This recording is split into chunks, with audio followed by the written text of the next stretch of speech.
Buenas noches y buenas tardes a todos los que nos encontramos aquí.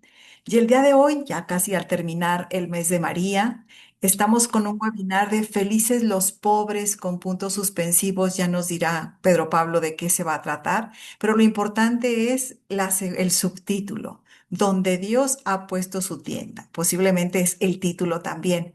Les recuerdo que estamos en el ciclo de las bienaventuranzas. Ya tuvimos dos sesiones anteriores. La primera fue la introducción al tema en el mes de marzo, si no me equivoco.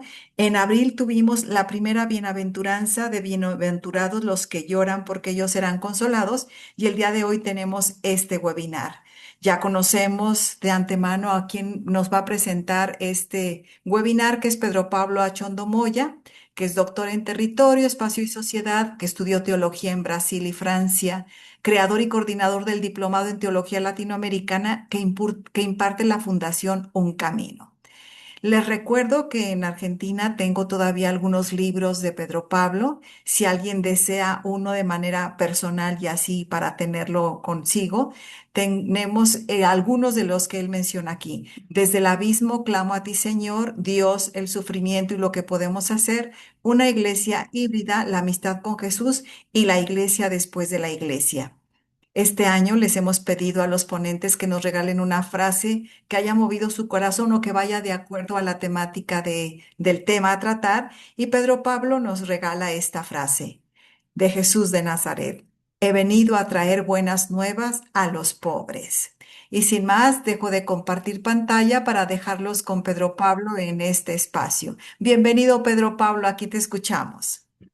Muchas gracias, Re. Muy buenas noches o buenas tardes a todos, a todas, donde estén. Espero que estén bien, calentitas, calentitos, porque por lo menos en Chile ya se puso fría la cosa, así que yo estoy aquí en un lugar que se llama Olmué, que es a los pies de una montaña y a esta hora ya la temperatura está bien bajita. Bueno, como decía Re, nos convoca una segunda bienaventuranza en este ciclo sobre las bienaventuranzas. Voy a compartir. Esperen que quiero ver algo porque últimamente. A ver, ustedes me dicen si está bien si comparto así. ¿Se lee bien? Porque no Se sé por lee qué bien. ahora se ve bien. Ya. Que resulta que hace poquito este Zoom famoso cambió y ahora si yo comparto no me veo, ¿no? ¿A ti, Re, te pasa eso? Cuando uno comparte Sí, pantalla. así Sí, es siempre, nada más que en tu compartición se ven todas las filminas al lado izquierdo. sí, sí, sí. Sí, no, sí sé. Sí, eso tengo que ver. Quizás se puede sacar, a ver. Sí, se puede sacar. Ahí lo saqué. Ya, ¿viste? Ahí sí. Ya. No, se ven, se siguen viendo las filminas. ¿En serio? Ah, a ver. Dame un segundo, un segundo. Vamos a hacerlo todo de nuevo. Es que antes cuando hablaba, yo las veía a ustedes y me parecía una cosa un poquito más humana que hablar frente a una pantalla solo. Entonces, ahora se puso así en ese formato extraño y no veo a nadie y no me gusta. Entonces, ahí sí. Sí, ya se ve. Ya, excelente. Ya, vamos a dejarlo así. Entonces hoy día nos convoca, a ver, aguanta un segundo. Eh, aquí viene un problema. Em, ¿Cómo paso para el lado la siguiente? A ver, espera. A ver ¿Será ahí. esa flechita que está ahí? Ah, entendí. Ya ahí. No, es que la flechita no, la flechita los borra a ustedes. No, ya entendí. Ahí está, listo, ahí está. Muy bien. Seguimos con nuestro ciclo entonces sobre las bienaventuranzas y hoy día, como les decía, nos convoca esta segunda bienaventuranza. Están elegidas un poco al azar, no hay orden de importancia ni nada, no vemos bien lo que el Espíritu va diciendo. Y yo quise hoy día compartir con ustedes esta, ¿no? Bienaventurados los pobres, porque suyo es el reino de Dios. Y aquí puse yo la traducción o la versión de Lucas, ¿no? En Lucas 6:20. Antes de empezar, quiero decir dos cosas muy breves. Primero, que es una bienaventuranza en la cual voy a, todo lo que diga lo voy a decir con mucho respeto, porque lo digo desde una situación en la que no soy pobre, ¿no? Es decir, qué difícil es hablar de los pobres cuando uno no ha vivido o no vive esa situación un poco con la radicalidad o con el dolor o con la impotencia o con el sacrificio o la palabra que queramos ponerle, que viven las grandes masas del planeta y de América, ¿no? Entonces, es como para decir, aquí uno entra un poco, como decía Pedro Casaldáliga, descalzo, ¿ah? Descalzo a la tierra. Eso es lo primero. Y lo segundo es decir que es un tema en el cual se ha dicho mucho, ¿sí? Y se ha dicho tanto y al mismo tiempo queda tanto por decir, ¿sí? Yo estaba pensando mucho en esto, preparando este webinar con ustedes, porque es de los temas que más me apasionan, que más me desafían, que más me cautivan de la fe cristiana. Y al mismo tiempo, qué lejos estamos, ¿no? Qué lejos estoy de esto. Entonces, eso, como esos dos preámbulos antes de entrar, ¿no? Cómo hablar de los pobres sin serlo y cómo hablar de algo que, en lo cual se ha dicho tanto y, y en lo que tan lejos estamos respecto, digamos, de esta bienaventuranza. Dicho eso, vamos a empezar. Veamos si algo podemos decir y, como siempre, la idea es después enriquecer el diálogo y el compartir.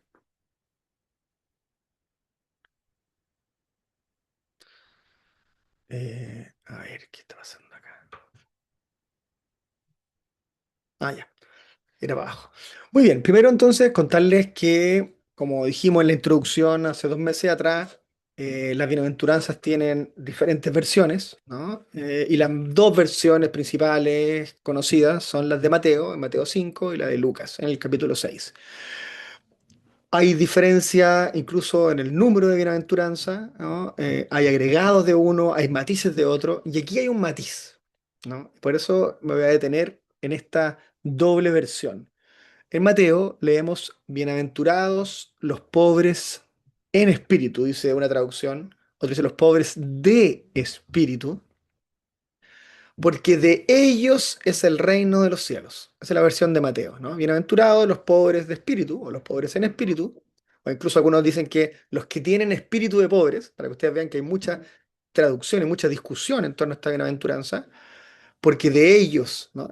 Recuerden, es Jesús dando un discurso que, como dijimos en la introducción, no es un discurso moral, no es un decálogo, es más bien un grito, ¿no? Las bienaventuranzas como grito, como exhortación profética, ¿no? Es una afirmación profética, ¿sí? Ustedes, ¿no? Son felices, sean felices, vivan la felicidad porque bueno, en Mateo Jesús dice, según la versión matiana, bienaventurados los que tienen espíritu de pobre, o los pobres de espíritu, porque de ellos es el reino de los cielos. ¿Ya?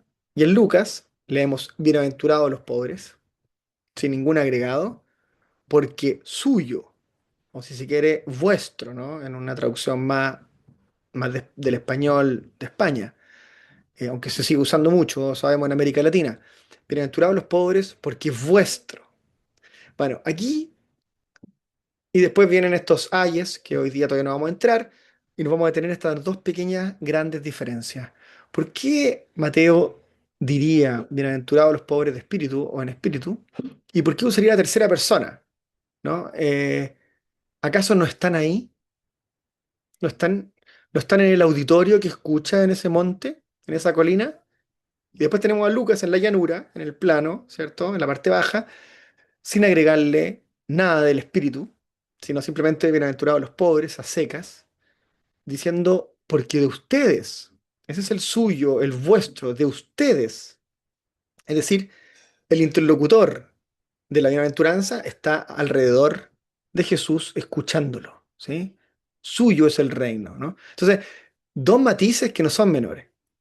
Y sabemos ya, como les decía hace un par de meses atrás, que tanto la versión matiana como la lucana, ellos tenían probablemente, muy probablemente, a Marcos, ¿cierto? El Evangelio de Marco, y a esta otra fuente, esta llamada fuente Q. ¿Ah? Fuente Q, donde probablemente, ya que no está en Marco, las bienaventuranzas no están en Marco, podrían venir en esta colección de dichos, ¿no? La fuente Q es más bien una colección de dichos de Jesús. Entonces, es la misma fuente, no quiero decir, la fuente Q, en donde dos comunidades, dos tradiciones teológicas, y esto lo quiero enfatizar, siempre lo repito, pero yo creo que es bueno decirlo. No es raro que los evangelios tengan diferencias, porque le están hablando a gente diferente. Son dos comunidades culturalmente, ¿no? Espiritualmente distintas. Y me acuerdo que cuando uno estudia estas cosas aprende que en los evangelios hay diferentes teologías, cosa que no es rara, ¿no? No es algo extraño. En los evangelios hay diferentes teologías. No hay una sola teología. Bueno, aquí hay dos teologías. Una en donde los pobres no tienen apellido y otra en donde los pobres son pobres de espíritu o en espíritu. Entonces son dos énfasis teológicos. Esto es importante, esto no es a Lucas se le olvidó algo, ¿no? O Mateo suavizó algo, ¿no? Son tradiciones teológicas distintas. Y después está este uso de la segunda y tercera persona que no deja de ser llamativo, ¿no? Es decir, el discurso en Mateo es más bien una exhortación dirigida a otros que no están presentes, ¿no? Eh, es un discurso más bien, ¿no? Bienaventurados los que trabajan por la paz, porque de ellos, bienaventurados, porque de ellos, es decir, los que hacen esto viven de cierta manera, ¿no? Son felices. Aquí Lucas le está hablando a los que están alrededor. Si el evangelista Lucas quiere decirnos que alrededor de él hay gente que trabaja por la paz, hay gente que tiene hambre y sed de justicia, hay gente pobre, hay gente mansos de corazón, etcétera, etcétera, ¿no? Están ahí, no están lejos, no son otros, son los que están alrededor, ¿ya? Bueno, eso, tengámoslo en consideración para seguir caminando. Luego, en el Antiguo Testamento, ¿no? O en el mundo, digamos, hebreo, semita, del cual Jesús bebe, ¿no? Y en la cultura en la cual Jesús crece, y en la tradición espiritual en la que se inserta, la pobreza y los pobres son un tema permanente. ¿Sí? No es algo como del contexto de Jesús, no es algo de nuestro contexto. De hecho, ¿no? Esa frase de Jesús, pobres siempre tendrán con ustedes. Bueno, ¿qué nos dice el Antiguo Testamento? Ocupa alguna de estas palabras que les puse yo acá en hebreo, ani, ¿no? Que quiere decir más bien el humillado, el oprimido, el que está bajo el peso de otro, ¿no? Los trabajadores. No es solo entonces el que carece de algo, uno puede decir, sino también el que está en una relación de dominación, en una relación de jerárquicamente inferior. La palabra pobres a veces se traduce para ellos, es decir, es más bien una categoría socioeconómica, ¿sí? O sociocultural.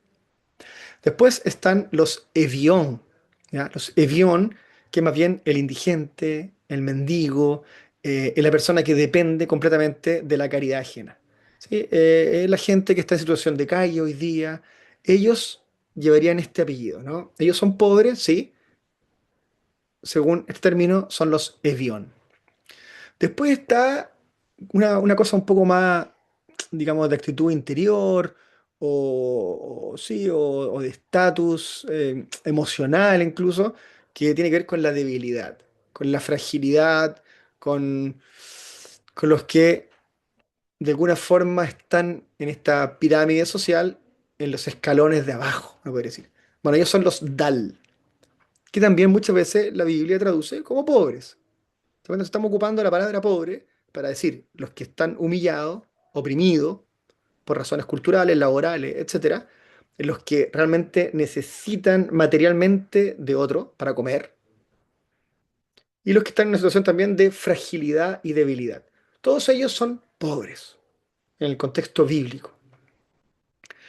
Y después tenemos los Anawin, ¿sí? Que está vinculado a los Ani, ¿no? Anawin, más bien un plural, y que se les conoce tradicionalmente como los pobres de Adonai, ¿sí? Los pobres de Yahvé, es decir, los que han optado por una vida dependiente de Dios, ¿no? Los que han optado por una vida completamente abandonada a Dios. Entonces, la categoría de los anahuín, que existían, ¿no? Uno podría decir, ahí van los anahuín, los mendicantes, los despojados de todo, pero con este plus, con una razón, con un sentido. Y ese es un sentido espiritual, un sentido vinculado a Dios, ¿no? Es una opción, ¿no? Los pobres de Yahvé.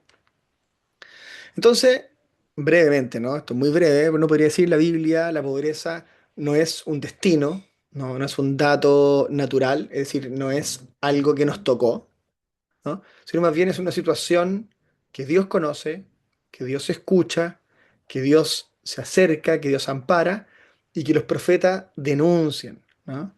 El profetismo bíblico denuncia la pobreza en cualquiera de sus versiones. Y los Anawin son los que transforman la pobreza en una posibilidad de encuentro con Dios. ¿Sí? Entonces miren que es un concepto muy rico y muy amplio. Hay muchos pobres, muchas categorías de pobres. En la Biblia estoy hablando. ¿Sí? Sabiendo que la tradición de los Anawin, no lo olvidemos porque vamos a hablar de ello bastante más hoy día, los Anawin son, no podría decir, la vertiente que teológicamente más nos interesa. Ya lo voy diciendo por qué. ¿Sí? Algunos textos proféticos, ¿no? Por ejemplo, Amós, solo para nombrarle un par, dice, escuchad esto los que pisotean al pobre y hacen perecer a los humildes de la tierra, ¿no? Es decir, el clamor por la injusticia, ¿no? Esto no está bien que suceda, ¿no? Ustedes cuídense de los que pisotean y maltratan a los pobres. Y después el texto de Isaías 61, que es muy conocido, está también citado en Lucas, que dice, el Espíritu del Señor está sobre mí porque me ha ungido para anunciar la buena nueva a los pobres. Es decir, los destinatarios del mensaje de Jesús, los destinatarios del Evangelio, son los pobres. Y de nuevo, ¿no? De acuerdo a lo que le he dicho recién, ¿quiénes son esos pobres? ¿Quiénes son los destinatarios del mensaje de Jesús? Los anahuín, los oprimidos, los frágiles, los débiles, los que están abajo en la jerarquía social, todos ellos, ya podríamos intuir que todos ellos, porque para la Biblia todos ellos entran en el gran universo de los pobres. Bueno, el profetismo bíblico, el tema de la injusticia, del derecho y la injusticia es un tema transversal, ¿no? Es decir, la crítica profética contra la opresión de los hermanos, de las hermanas, es permanente. Es decir, la condición de pobreza es un atentado contra Dios. Eso es lo que están diciendo los profetas. Lo voy a repetir. La condición o la situación, si se quiere, la situación de pobreza. De nuevo, ¿cuál pobreza? La pobreza material, la fragilidad vital, la dependencia de otros para comer y para vivir, eh, esa pobreza, no los anahuín, porque los anahuín es la tradición que transforma la pobreza en una posibilidad de abandono total a Dios. No me quiero adelantar tanto, pero ustedes ya se van a dar cuenta que es un poco lo que hoy día llamamos la pobreza evangélica. Los anahuín, esa tradición, es un poco la que después Jesús va a adoptar en cuanto pobre, ¿no? Bueno, entonces, y esto hay que descartarlo al tiro, es decir, la pobreza no es un bien, ¿no? Es muy, ¿cómo decirlo? La pobreza no es motivo de vanagloria, la pobreza no... Y aquí entramos en el nudo crítico, en el nudo difícil del Evangelio, ¿no? Porque estamos anunciando que son bienaventurados, porque estamos diciendo que Jesús era pobre y que Jesús es el modelo de humanidad plena, pero la pobreza destruye, la pobreza aminora, la pobreza eh, aplasta. La pobreza tiene un rostro terrible, entonces, ¿cómo la vinculo, no? ¿Cómo? Bueno, vamos avanzando a poco para darnos cuenta si podemos desenredar esto un poquito. Bueno, aquí les puse algunos datos. Los profetas en general, en esta vertiente, digamos, de anuncio y denuncia, ellos denuncian el empobrecimiento, ¿no? Como fruto de decisiones humanas injustas. ¿Sí? Entonces, eso es transversal a la tradición judeo-cristiana, ¿no? No hay cómo salir de eso. ¿Sí? El clamor de los pobres es un grito que llega al cielo.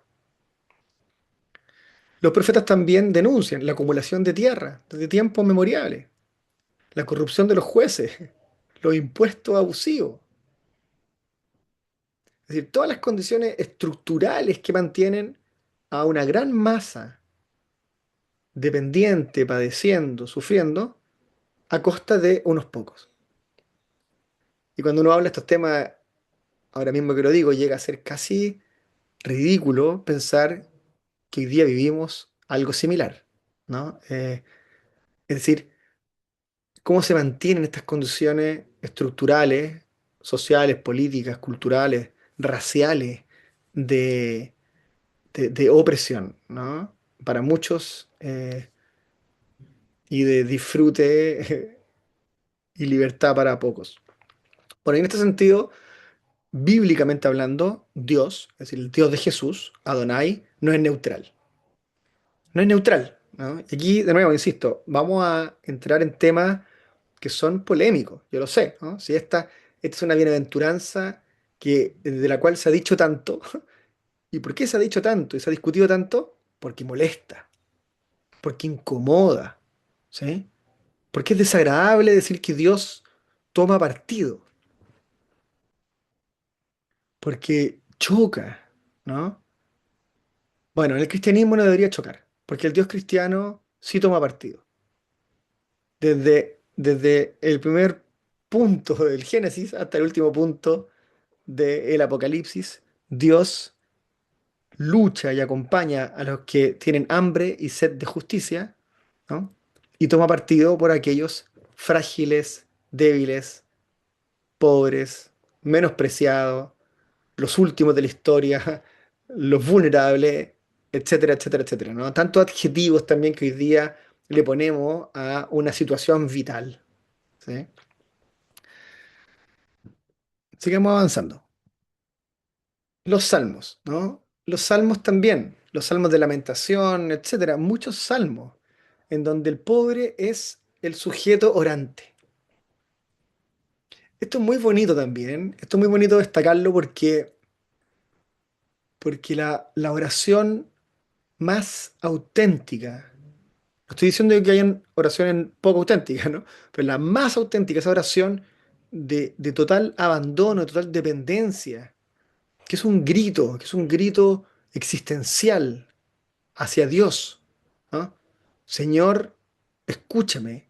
Bueno, ese grito en general viene del pobre o del que está en situación y condición de pobreza. De nuevo, en cualquiera de estas tres denominaciones bíblicas, del frágil, del débil, del fragilizado, es decir, del que, del que por nacer donde nació, por vivir donde vive, se ha visto en una condición de total despojo, menosprecio, opresión. Bueno, esa oración es la oración que llega a Dios con mayor belleza, uno puede decir, con mayor profundidad. Salmo 34 dice, este pobre clamó y el Señor lo escuchó y lo salvó de todas sus angustias. Salmo 146, el Señor hace justicia a los oprimidos, da pan a los hambrientos, el Señor libera a los cautivos. O sea, el Dios de Israel, Adonai, que es el Dios Padre de Jesucristo, es un Dios que hace justicia a los oprimidos. Y no hay cómo perderse de eso, ¿no? Es un Dios que sacia o va a saciar o hace todo lo posible por saciar a los hambrientos. Aquí hay un correlato político extraordinario. Yo hoy día no voy a entrar en eso, pero lo voy a dejar como punto suspensivo para que cada uno y cada una lo piense en un mundo y en un contexto latinoamericano en donde los, y disculpen que hable con esta dicotomía tan de los años 70, ¿no? Pero eh, en donde aquellos que oprimen se llenan la boca de Dios y hacen políticas públicas y todo que mantienen oprimidos a aquellos a los cuales Dios ama con predilección. Ese es la locura del mundo, esa es la paradoja del mundo. Bueno, el clamor de los pobres en ningún caso es resignación, ¿no? Sino más bien, y esto lo dijimos en algún minuto de la sesión pasada, ¿no? Es ese grito, esa queja de un Dios que quiere nuestras quejas, quiere nuestra indignación, quiere nuestra rabia, ¿no? Él la acoge porque sabe que es una rabia justa, ¿no? Es una indignación ética. ¿Hasta cuándo, Señor? Bueno, y esta oración, lo dijimos también en la sesión pasada, es ya un acto de resistencia. Aquí lo podemos vincular no solo al sufrimiento en general, sino a los pobres. La oración del pobre es ya resistir. La oración de los que están abandonados en las cárceles, de los que están olvidados en los hospitales, de los que mendigan en las calles buscando el pan, es un acto de sobrevivencia, de seguir con vida. Y no solo eso, sino de decir, aquí estoy, ayúdame, ¿no? Reconóceme, mírame. Y como decía Levinas, filósofo judío francés, a fin de cuentas es una forma de decir, ámame, ¿no? El grito desgarrado de los pobres es una forma de decir, ámame. Bueno, este es el piso en el que Jesús eleva esta bienaventuranza. De esto estamos hablando, ¿no? En este ciclo estamos aterrizando la bienaventuranza, sin espiritualizarla, porque sería un error, lo dije el primer día, las bienaventuranzas no deben ser espiritualizadas, ¿ah? Tampoco pensadas como algo moral, ¿sí? Jesús no está diciendo, ustedes son mejores que los otros, ¿ah? Aquí están los mejores, no. Por eso la palabra bienaventuranza es extraordinaria, porque Jesús está hablando de un regocijo vital. Felices. Ustedes vivan la felicidad. Ustedes son los felices. No hay felicidad fuera de esto. Ese es el impulso teológico y espiritual que Jesús, desde el cual Jesús se agarra, como digo aquí, en una tradición ya instalada. Por eso no creamos que Jesús inventó esto, ¿no? Se le ocurrió porque él era el Mesías. No, Jesús forma parte de una tradición bíblica mucho, mucho anterior, mucho anterior, ¿no? Probablemente Jesús escuchó esta bienaventuranza en algún lugar, o la leyó, o supo leerla, ¿no? En Isaías, en algún profeta, en el Salmo, y se dio cuenta y dijo, bienaventurados los predilectos de Dios, de ustedes el reino de los cielos, regocíjense, ¿no? Como le dice a María, una mujer pobre de Nazaret. Se vean que esto lo voy a decir inmediatamente, es una decisión teológica. ¿Qué quiero decir con esto? Que es una decisión que toma Dios, no nosotros, ¿no? No la iglesia, no los teólogos, las teólogas, no, es una decisión que toma Dios. Y los que creemos, ¿no? Y los que quieran creer en el Dios de Jesús, tienen que entender que este es el Dios, este es Dios. Bueno, entonces, ¿qué significa esto de pobre en espíritu? Y aquí hay libros y libros y muchas tintas, y como decía un profesor teólogo de forma bien divertida, hay muchos malabarismos teológicos, ¿no? Es decir, aquí los teólogos empiezan a hacer malabarismos para intentar explicar esto, ¿no? Eh, bueno, ¿qué es lo que no es pobres en espíritu? No es una espiritualización que borra el conflicto social. Listo, de entrada, ¿no? Es decir, eh, porque la incomodidad de dónde viene, ¿no? No viene de los pobres. La incomodidad viene de los no pobres, es decir, de los ricos. ¿Qué pasa con los ricos creyentes, ¿no? Cuando leen esto. Chuta, qué incómodo, qué difícil. Ah, pero bueno, yo igual soy pobre. Ah, soy millonario, pero soy pobre. Porque, porque no soy nada delante de Dios. Bueno, no. Eso es espiritualizar la pobreza. ¿Se dan cuenta? Jesús no está espiritualizando nada. Y de hecho, cuando se encuentra con los ricos, les exige. Bueno, tú anda y da 7 veces lo que ganaste. O conviértete, ¿no? Es decir, la conversión del rico como necesidad para entrar en el reino. Bueno, y en esto hay otros textos, no me quiero detener en eso, ¿no? No significa tampoco ser humildes en sentido psicológico. Esto también es muy interesante. Mucho tiempo se pensó la pobreza como una actitud de humildad, ¿sí? Como una actitud, sí, psicológico, emocional, eh, como, como, como ligada incluso a no sé, ¿no? A una manera de ser, ¿cierto? Una manera de ser, más silencioso, más callado, eh, sentarse atrás, porque es tan humilde, tan atento. Bueno, no, Jesús no está hablando de eso. Eso no está por lo menos, ¿no? No está en la tradición bíblica. Tampoco significa ser desprendido interiormente, que es lo que acabo de decir, ¿no? Y esto cae muy rápidamente. Si alguien se siente desprendido interiormente, eso tiene que tener un correlato material, ¿sí? Tiene que tener un correlato en la forma en que yo me relaciono con los bienes, con los otros, con la tierra, etcétera. Si no, es discurso. Y tampoco significa ser virtuosos, ¿ah? Como una especie como de actitud de pobreza o de solidaridad. Y esto hay que tener mucho cuidado, ¿no? Aquí yo lo subrayé, cuidado con el ego espiritual moral, porque en el mundo cristiano y el mundo católico que yo conozco más, pero yo creo que esto se puede ampliar incluso más allá del cristianismo, hay un ego espiritual vinculado a la pobreza muy particular, ¿no? Es como sentirse orgulloso de ser solidario, ¿no? Entonces esa gente que no, pues que yo ayudo tanto, estoy contento, estoy bien, ¿no? Yo estoy bien, estoy del lado de Dios porque ayudo. Y eso me hace sentir moralmente arriba, moralmente superior. Eso es muy complejo. Y eso tampoco tiene que ver con la pobreza de la que está hablando la bienaventuranza, ¿sí? Al contrario, ¿no? Ahí hay una riqueza, sí, una especie como de, ¿cómo decirlo? Sí, como de riqueza egocéntrica, muy extraña, ¿sí? Bueno, la tradición. Entonces, eso no es ser pobre de espíritu, o pobre en espíritu, o tener espíritu de pobre.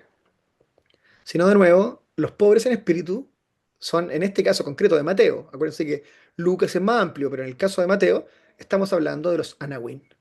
Estamos hablando de quienes han asumido conscientemente, por opción, para depender totalmente de Dios, han asumido la pobreza como una condición material, ¿sí? Material, cultural, ¿sí? Esto es muy radical, ¿sí? Si los Anawin no tienen bienes, no podría decir, ¿no?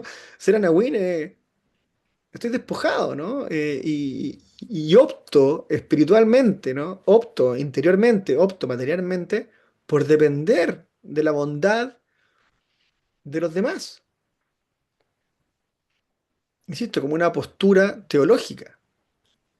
Y aquí voy a hacer un salto gigante, ¿no? Pero ya que aquí hay religioso o religiosa, uno podría decir que el voto de pobreza está vinculado a los anahuín. Es una forma, ¿no? de abandono y de no posesión personal, privada, de nada. ¿Eh? Ese es el ideal, ¿no? De ahí a lograrlo, bueno, eso, uff, podemos estar muy lejos, ¿no? Y después viene la otra lectura que es más compleja, cómo ser anahuín en el mundo contemporáneo. ¿Se dan cuenta? Por eso este es un tema apasionante y desbordante, porque uno podría decir, ser anahuín en el mundo rural de la América Latina del siglo XX, ¿no? Por decir así, ¿no? Donde no había internet, donde no había... eh, pucha, no es tan difícil, ¿no? Podría no ser tan difícil, ¿no? Una vida del campo, tranquila, despojada, sin riqueza, y vivirla con una intención teológica, espiritual. ¡Wow! ¿No? Soy un anahuín. Pero en el mundo actual en que estamos discutiendo la inteligencia artificial y la hiperconexión y etcétera, Chuta, ¿qué significa ser Anawin? ¿Sí? ¿Significa no tener internet? No, ¿te das cuenta? No sé. Es una discusión, es una conversación que hay que hacer. Lo importante es entender que aquí hay una opción personal. Y esa es la diferencia entre los Anawin y los otros pobres. Que los pobres no Anawin no han optado por la pobreza. Y aquí viene el primer choque, ¿no? Qué difícil es hablar de los pobres cuando ellos no han optado por ser pobres. Y que la pobreza ha sido toda su vida una condición de opresión. ¿Sí? Es vivir con un pie arriba de la cabeza y ser menospreciado y maltratado y etcétera. Bueno, la comunidad del Qumran, ustedes saben, el Qumran, estos monjes judíos que vivían ahí en esa época, ¿no? Y de lo cual vamos conociendo cada vez más, esa comunidad era también llamada a sí misma los pobres en espíritu. Y la comunidad del Qumran, uno puede decir, era como una vida monástica antes de lo monástico, ¿sí? Una vida premonástica antes de los monasterios. Bueno, ahí había una intención de abandono material. ¿Por qué? Con la intención de pertenecer totalmente a Dios. Ahí está, ahí estamos tocando el meollo de los pobres en espíritu, o el espíritu de pobre, ¿no? Y esto en espíritu, claro, no suaviza la pobreza, ¿no? Sino que la radicaliza y la interioriza, podríamos decir. Bueno, y la pregunta legítima que obviamente nos hacemos todos, y los que no son materialmente pobres quedamos fuera, quedan fuera, y la respuesta es no. Vamos a decir no, ¿no? Sino que más bien el contexto de Mateo lo que hace es incluir, ¿no? Lo que hace es, en realidad es una respuesta pastoralmente hábil, ¿sí? Pastoralmente hábil. Ustedes que están escuchando esto y no son pobres, no se preocupen, porque pueden ser pobres en espíritu. Y para ello hay que cumplir ciertas cosas, obviamente, pero pueden serlo. Bueno, pero esto es un desafío, ¿no? Un desafío permanente para todo discípulo y discípula porque la línea es muy delgada, creo yo, ¿no? En mi interpretación. Eh, ¿Cuándo realmente somos Anawin? ¿Cuándo realmente somos pobres en espíritu? En un contexto actual. ¿Qué contracultural es optar por una vida de Anawin? Cuando si no tengo un título universitario, pareciera que no soy nadie. Cuando no tengo una profesión, un oficio, una carrera, pareciera que estoy fuera de todo. Cuando no tengo acceso al banco, a una tarjeta, pareciera que ni siquiera me puedo movilizar por la ciudad. ¿Te das cuenta? ¿Quiénes son los Anawin de hoy? Llevemos esto a América Latina. En América Latina sucede algo interesantísimo, ¿ya? Que tampoco es un invento de América Latina. Esto tiene una tradición del Vaticano II, y insisto, el Vaticano II tampoco nace de la nada. El Concilio Vaticano II viene bebiendo de toda la tradición de la Iglesia. ¿Qué es lo que pasa? Que en América Latina esto se encarna con una fuerza inusitada, con una fuerza única, al punto que nace la Iglesia de los Pobres, con esa denominación, ¿no? En Medellín, la Conferencia Episcopal de Medellín, Colombia, el año 68, ¿qué es lo que nace ahí? Nace la Iglesia de los Pobres. ¿Qué quiere decir esto? Que es una lectura, ¿no? De la comunidad de discípulos y discípulas, de la comunidad de bautizados, bautizadas, de la comunidad de Jesús. Es una lectura distinta. Es una iglesia distinta. El documento de Medellín dice, la miseria como hecho colectivo es una injusticia que clama al cielo.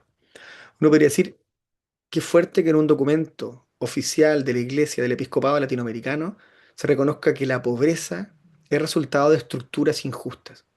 De hecho, el concepto, estructuras de pecado, ¿no? Se empieza a instalar después del Vaticano II con estas conferencias latinoamericanas y con la teología de la liberación. Pero si ustedes ven ahora, no hay nada distinto que la tradición profética, que la tradición bíblica. La pobreza es un mal que hay que combatir, porque es resultado de estructuras injustas. Y en ese sentido, así como Dios no es neutral, la iglesia tampoco puede serlo. ¿Y qué hace la iglesia? Y aquí está el giro histórico de Medellín, opta por los pobres. La iglesia desarrolla una opción preferencial por los pobres. Gustavo Gutiérrez, uno de los padres de la teología de la liberación, dice, los pobres no son objeto de caridad, sino sujetos de su propia liberación y lugar de revelación de Dios. Entonces el paso, ¿no?, de pensar a los pobres como objeto de caridad, que de eso ya tenemos mucho, ¿no? El Vaticano I, Trento, siempre, ¿no? Uno podría decir siempre. La iglesia cuando empezó a crecer, en tierra, en riqueza, etcétera, tuvo, ¿no? Esta, y que es muy bueno, si lo estoy emitiendo un juicio, que se entienda bien lo que quiero decir, pero no es la bienaventuranza. La bienaventuranza no es bienaventurados ustedes que ayudan a los pobres, porque de ustedes es el reino de los cielos. Esa no es la bienaventuranza. La bienaventuranza no es felices ustedes los caritativos, felices ustedes los solidarios que van a construir pequeñas casas a los sin casa. Esa no es la bienaventuranza. La bienaventuranza no es para los que hacen cosas por, ¿no? La afirmación, el grito de Jesús es bienaventurados los pobres, porque ustedes son lugar teológico, porque ustedes son predilectos, porque ustedes habitan el reinado de Dios, ese espacio y tiempo de plenitud interior en el cual todo lo demás es secundario.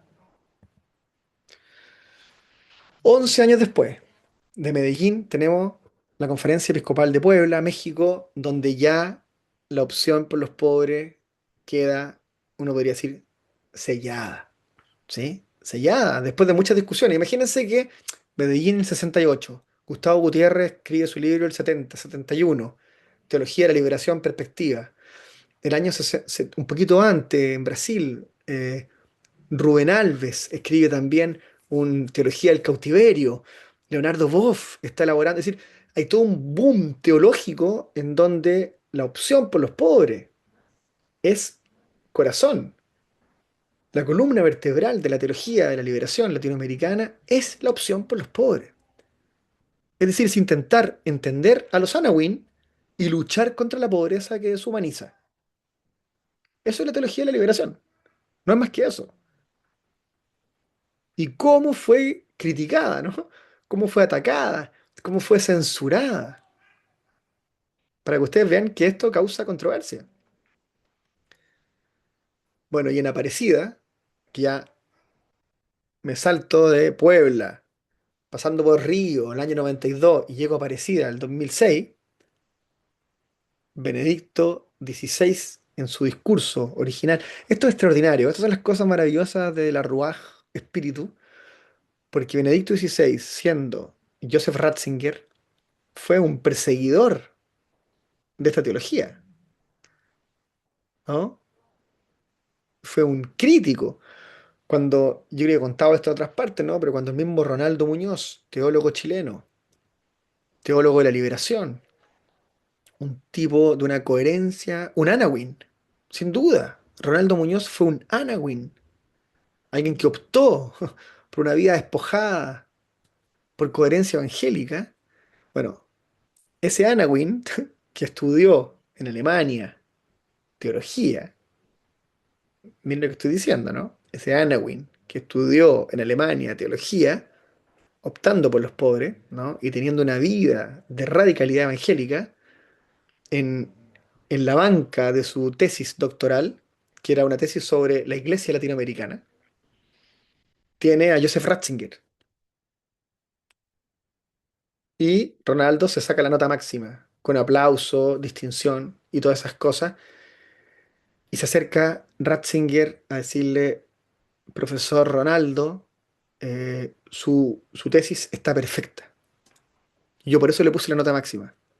Pero tengo que decirle que no entiendo ni sé para dónde está caminando la iglesia latinoamericana,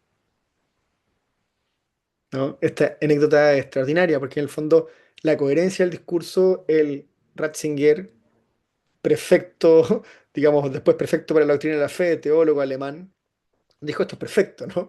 Te pongo la nota máxima. Pero el contenido, yo no estoy de acuerdo. Y me preocupa.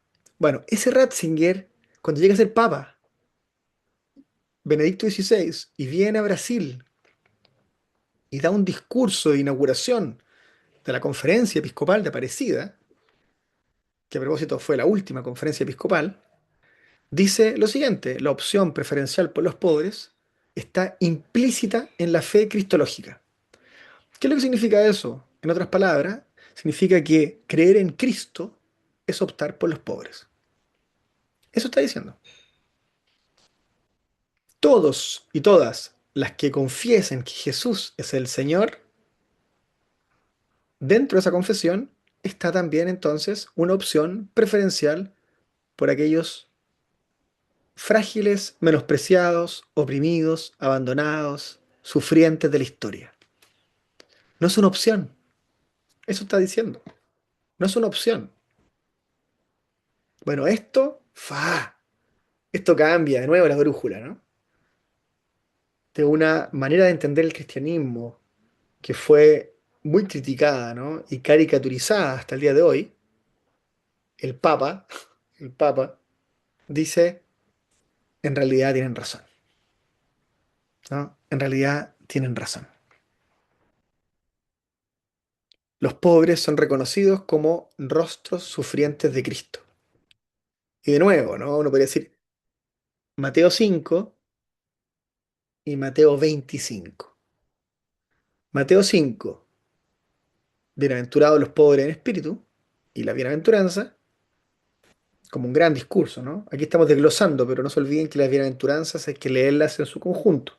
Mateo 5 y Mateo 25. ¿Qué es Mateo 25? El discurso, las palabras de Jesús sobre el juicio final. Tuve hambre y me diste de comer, tuve sed, me diste de beber, estuve en la cárcel, me visitaste, estaba enfermo, me acompañaste, estaba desnudo, me vestiste. ¿Cuándo hicimos eso, Señor? Cuando lo hicieron con estos, mis hermanos más pequeños. La identificación de Jesucristo con los sufrientes. Mateo 25. Que está haciendo Puebla en los números 31-39, actualizando Mateo 25, que es lo que hicimos hace 2 meses atrás. ¿Quiénes son los rostros sufrientes de hoy? Bueno, el cristianismo diría, ahí está Cristo. Ahí está Cristo. ¿De dónde decimos eso? Del texto de Mateo 25, en donde el propio Jesús se identifica con los pequeños. Y donde todo eso ha sido sistematizado teológicamente en la teología latinoamericana. Y en muchas otras teologías, obviamente, ¿no? Pero digo aquí, ya que estamos en un contexto latinoamericano, vale la pena recordarlo.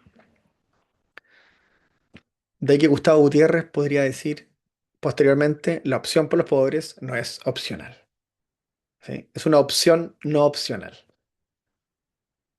Está implícita en el contenido de la fe. John Sobrino, también lo conocemos, ¿no? Teólogo jesuita, mayor, que está vivo hasta el día de hoy, ¿no? Y se salvó de haber sido asesinado en El Salvador. Dice, la opción por los pobres no es en sí misma conciliatoria. Claro que no. Si es una tensión, es difícil. Aunque se espera que lleve también a la verdadera reconciliación. No es en sí misma conciliatoria, pero está hecha para que caminemos hacia la reconciliación. No es pacífico, aunque se espera que nos lleve a todos a una verdadera paz. ¿Por qué? Porque es la paz que es fruto de la justicia. Extraordinaria la frase, ¿no? Voy a pasar más rápido para que ustedes vean cómo la tradición latinoamericana ha ido pensando este tema. Y en el fondo esta bienaventuranza la ha llenado de más cuerpo, la ha robustecido. Aparecida, en el número 397, el documento Aparecida, dice, Se nos pide dedicar tiempo a los pobres, prestarles una amable atención, escucharlos con interés, acompañarlos en los momentos más difíciles. Y aquí viene lo bonito, eligiéndolos, opción, para compartir horas, semanas o años de nuestra vida. Y buscando desde ellos, no en el lugar de ellos, la transformación de su situación. ¿Sí? La teología partió siendo una teología, uno podría decir, más de, y el mismo Romero lo decía, ¿no? De ser voz de los sin voz. Bueno, eso ha cambiado con el tiempo, ¿no? Y hoy día no se trata de ser voz de los sin voz, sino de devolverle la voz a aquellos a los cuales la sociedad, la doctrina, las instituciones y el poder les ha quitado la voz. Aparecía 398, el tema de la amistad, hermoso. La opción es una opción afectiva, vivida desde la amistad. Solo la cercanía que nos hace amigos nos permite apreciar profundamente los valores de los pobres de hoy, sus legítimos anhelos y su modo propio de vivir la fe. La cercanía que nos hace amigos. Es imposible no ser bienaventurados, no vivir la bienaventuranza si no tenemos amigos entre los pobres, si no somos nosotros mismos los pobres amigos. Y déjeme citarle, y aquí ya voy cerrando que conversemos tranquilamente, la última encíclica del Papa León, que salió hace una semana atrás, 2 semanas atrás. Yo no la he leído a cabalidad, no la he estudiado, pero ahora, para preparar esta sesión, me puse a ver si es que él dice algo respecto de la opción por los pobres. O en esta magnífica humanitas, ¿no? Esta magnífica humanidad, esta maravillosa humanidad, bueno, los pobres, ¿qué lugar ocupan?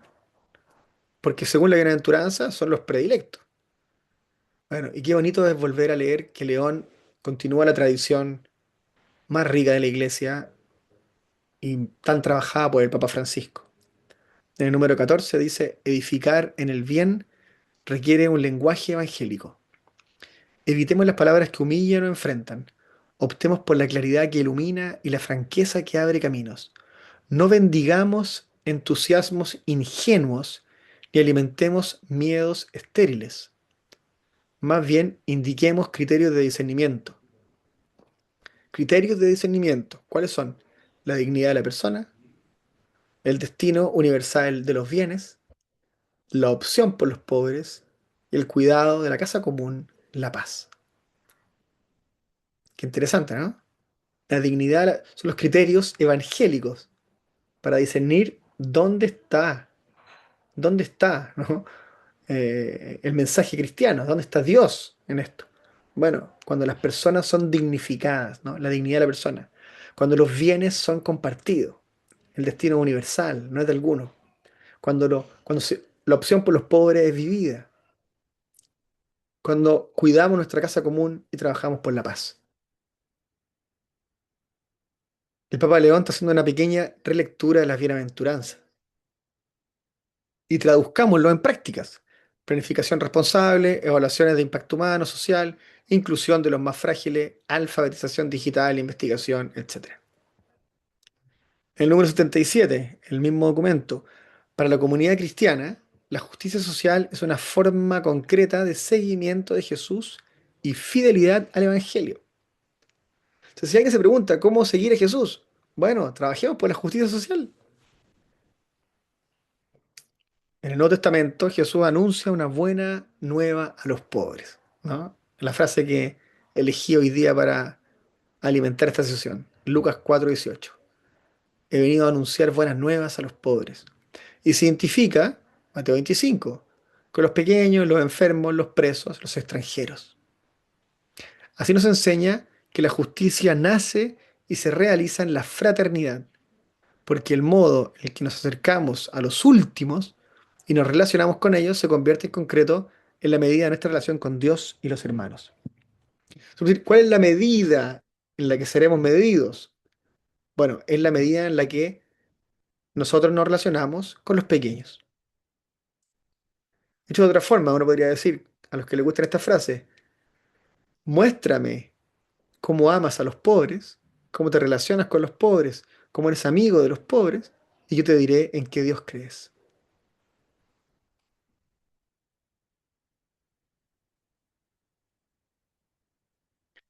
Muy bien, vamos a dejarlo hasta por ahí.